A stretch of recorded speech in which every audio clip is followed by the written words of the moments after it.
Assalomu alaykum, hurmatli talabalar. Bugun sizlar bilan birgalikda e, muhandislik va kompyuter grafikasi fani bo'yicha 9-amaliy mashg'ulotimizni boshlaymiz. Demak, detalni ikki ko'rinishi asosida 3-ko'rinishini chizish nomli amaliy mashg'ulotimiz bo'lib o'tadi. Ushbu darsimizda sizlar bilan mana shu ekranda ko'rinib turgan detal chizmasini ikkita ko'rinishi berilgan, shu orqali 3-ko'rinishini topib, unga zarur qismlariga kirqimlar berib, o'lchamlar qo'yish va chiziq turlarini sozlash va umumiy holatda chizmani 3ta ko'rinishini chizib, AutoCAD dasturida shu amaliyotni bajaramiz. Mazkur detal ikki asosiy konstruktiv elementdan iborat bo'lib, ular o'zaro markaziy o'q orqali bog'langan. Pastki qism murakkab konturli prizmatik jismdan iborat. Uning gorizontal proyeksiyasida 80 ga 50 mm o'lchamli to'g'ri to'rtburchak asos ko'rinadi. Burchaklari 4ta tomoni 8 mm dan kesilgan. Yon tomonlarda o'yiqlar mavjud bo'lib, ular frontal va profil proyeksiyalarida aniqlanadi. Pastki qismning balandligi 20 mm ni tashkil qiladi. Ushbu element detalning tayanch qismi hisoblanadi va asosiy bazaviy yuzalarini hosil qiladi. Yuqori qismi 6 burchakli prizma ko'rinishida bajarilgan, uning balandligi 35 mm ga teng. Gorizontal proyeksiyasida tashqi konturlar muntazam 6 burchak shaklida tasvirlanadi. 6 burchak 42 diametrli aylana ichiga chizilgan bo'lib, bu uning tashqi o'lchamini belgilaydi. Markazida 28 mm diametrli o'tkazma silindrik teshik mavjud. Demak, start oynasidan ACATIZO DVT fayl kengaytmasini faollashtirib olamiz. Yangi detal hosil qilib oldik. Birinchi navbatda detalimizni saqlab olishimiz kerak. Detal chizmasi deb saqlab qo'yganimiz yaxshi. Detal chizmasi, buni save qilsak mana saqlanadi. Demak, hurmatli talabalar, hozir birinchi navbatda men ekrandagi gridni, ya'ni setkani o'chirdim. Menga xalaqit beradi. Snap settingsdan Polar Snapni yoqib olishimiz kerak. Bu avvalgi darslarimizda aytib o'tgan edik nimaga kerakligini. Demak, Polar Trackingni ham yoqib olamiz va buni 90, 180, 270, 360 hozir shu holatda qoldirib turamiz, chunki bizga kerakli bo'ladi. Line weight settingsni ham yoqib qo'yamiz, chunki bu chiziq turlarini qalinlashtirganimizda bizga driving area, ya'ni chizish maydonida ko'rinib turishi uchun kerak bo'ladi. Object Snap settingsni ham barchasini yoqib, o'zini ham umumiy holatda faollashtirib qo'yishimiz kerak. Demak, birinchi navbatda detal chizmasini chizishdan oldin uni insert bo'limiga kirib, ya'ni kiritish bo'limiga kirib, attach biriktirish buyrug'i orqali detal chizmamizni tanlab, open tugmasi orqali uni ekranimizga joylashtirib olishimiz kerak. Birinchi navbatda uni chegaralari bo'yicha X-line, ya'ni cheksiz to'g'ri chiziq chizish buyruqlari yordamida uni chegaralarini aniqlab olishimiz kerak bo'ladi.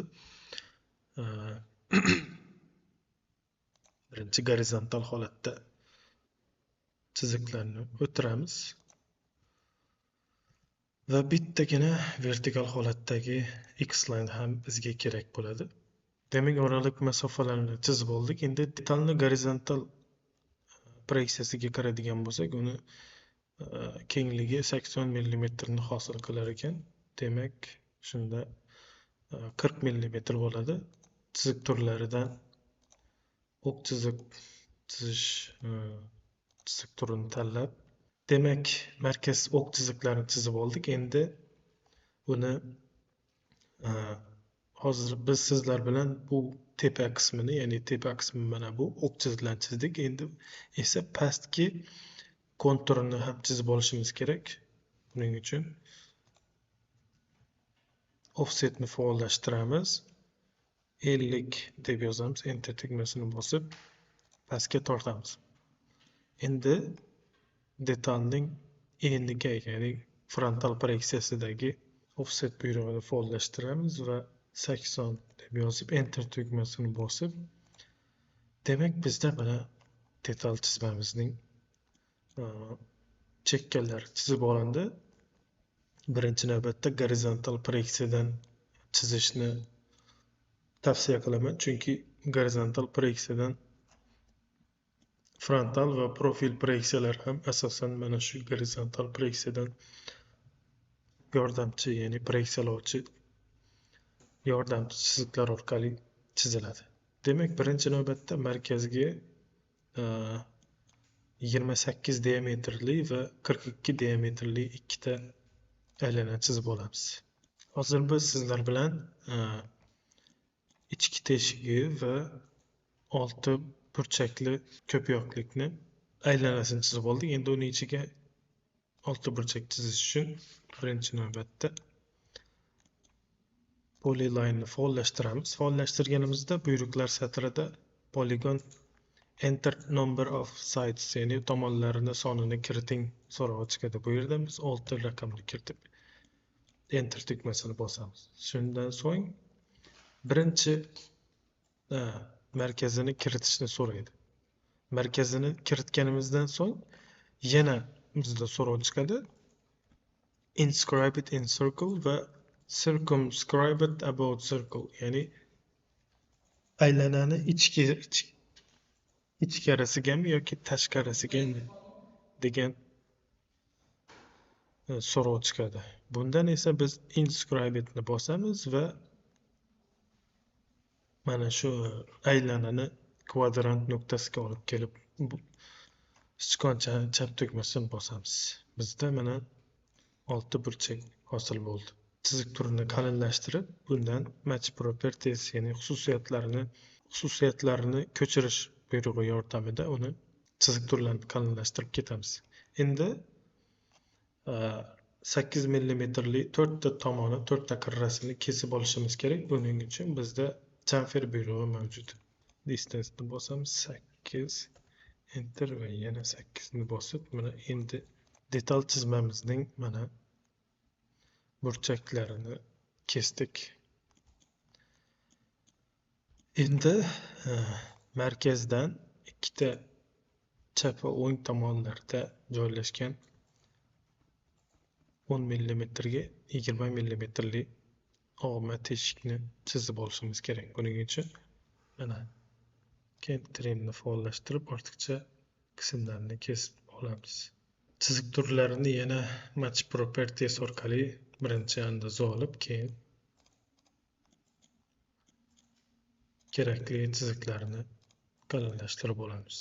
Frontal proyeksiyaga o'tamiz. Frontal proyeksiyadagi detal chizmamizni asosini balandligi 20 mm ekan. Offset buyrug'ini faollashtiramiz. 20 deb yozib tepaga tortamiz va mana umumiy holatda 55 mm ga yana offset buyrug'ini faollashtirib 55 deb yozib enter bosamiz va shu holatda chizib olamiz. Endi proyeksion bog'lanishni hosil qilishimiz uchun shunchaki detal chizmamizni kerakli konturlarini, ya'ni qirralarini shunchaki tepaga qarab chizib olish kifoya hisoblanadi. Detal chizmamizni yarmini chiziqlarini o'tirib, qolganlarini shunchaki mirror buyrug'i yordamida chizganimiz ma'qul, chunki 2 marta chizib yurish shart emas. Chizib olganimizdan so'ng pastki qismini o'chirib tashlab, birinchi navbatda chiziqlarini barchasini tanlab olamiz va keyin mirror buyrug'ini faollashtirib, detalni tepa va pastki qismlarini shunchaki belgilasak kifoya. Ortiqcha qismlarni o'chirib tashlaymiz. Detalimizni ikki yonboshdagi o'yiqlarini ko'rsatish uchun chiziq turlari orasidan bizga mana shu chiziq turi kerak bo'ladi. Buni ham qo'shib olamiz. Mana shu chiziq bo'yicha davom etsak, demak mana shu qirrasidan shu qirrasigacha chizib olishimiz kerak. Mana ikkita mana o'yiqlarini ham ko'rsatib oldik. Ushbu burchakdan 45 darajali chiziq chizib oldik. Endi buni kontur chiziqlarini davom ettirib mana shu chiziqgacha tutashtiramiz va shuni tepaga olib chiqsak, bu o'zi avtomatik tarzda bir xil chiziladi, ya'ni proyeksion bog'lanadi. Bularni barchasini avvalambor tanlab olamiz va mirror buyrug'i yordamida markazni ikkita pastki va tepagi qismlarini tanlasak, demak bizda mana chizildi.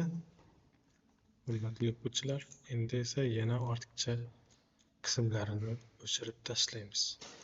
Va bu yerda bizda mana bular ham o'chadi, chunki faqatgina qirqim beriladigan tomoni ichkarisi ko'rsatiladi.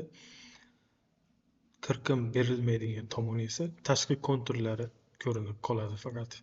Demak bizda mana detalimizni asosiy kontur chiziqlari qoldi. Endi esa match propertiesni tanlab andoza olamiz va chiziq turlarimizni qalinlashtirib chiqamiz. Chiziq turini qalinlashtirib oldik, line, va mana shu qismini ham mana kontur qilib qo'yamiz. Pastki qismi esa alohida o'q chiziq, ya'ni shtrix punktir chiziq sifatida qoladi. Endi esa chizma detalimizga hatch bo'limidan home draw paneli, ya'ni chizish buyruqlaridan hatch ni tanlab, ANS13 deganni tanlab, demak mana shu ikki qismiga yuzasiga qirqim chiziqlarini berib oldik. Close hatch creation ni bosamiz. Mana shu holatda detalimiz qoladi. Endi esa o'q chiziqlarimiz detaldan o'lchamiga qarab 3 dan 5 mm gacha chiqib turishi kerak. Buni ta'minlash uchun modify paneldan lengthen, ya'ni obyektni uzaytirish buyrug'ini faollashtirib olamiz va 3 mm deb yozib enter tugmasini bosamiz va bizga kerakli bo'lgan chiziqlarni tanlab uzaytirib olamiz. Demak, hurmatli talabalar, mana detal chizmamizda 3 ta ko'rinishini chizib oldik. Endi esa bunga o'lchamlar qo'yamiz. Frontal proyeksiyaga 4 ta, qolgan profil va gorizontal proyeksiyalarimizga esa 3 tadan o'lcham qo'yganimiz ma'qul ekan. 80 mm, 8 va 42 diametrni ham qo'yib olamiz. 42 diametrni ham. Hozir bu yerda faqat 42 sonini o'zi yozildi, lekin ya'ni buni oldiga mana bu yerdan simvollarni yonidan diametr belgisini qo'yib 42 deb yozamiz va close text editorni bosamiz. Mana bizga 42 diametr qo'yildi. Demak, frontal proyeksiyamizning o'lchamlari qo'yildi. Endi gorizontal proyeksiyamizga o'tamiz. Gorizontal proyeksiyamizga 3 ta o'lcham qo'yamiz. 28 diametr o'yiqni o'lchamlarini qo'yamiz. Birinchi 10 mm buni bilan tenglashtirib qo'yamiz va 20 mmli o'lchamini ham qo'yib olamiz. Demak, gorizontaldagi o'lchamlar qo'yildi. Endi navbat profil proyeksiyaga 8 mmli o'lcham qo'yishimiz kerak.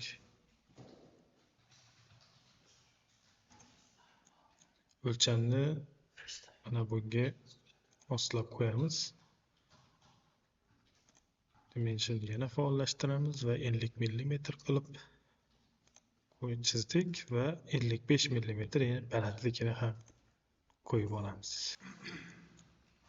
Demak, hurmatli talabalar, detal chizmamiz chizildi. Endi buni o'chirib tashlasak ham bo'ladi. Mana shu holatda detal chizmamizni yakunladik, ya'ni tugallandi. Detal chizmalarini, ya'ni topshiriq variantlarini ham tashlab beramiz. 30 ta har kim o'zini variantidagi chizimini tanlab, xuddi shu holatda chizib, chiziq turlarini o'zgartirib, kirqimlar berib va o'lchamlarini qo'yib, tugallab topshirishi kerak bo'ladi.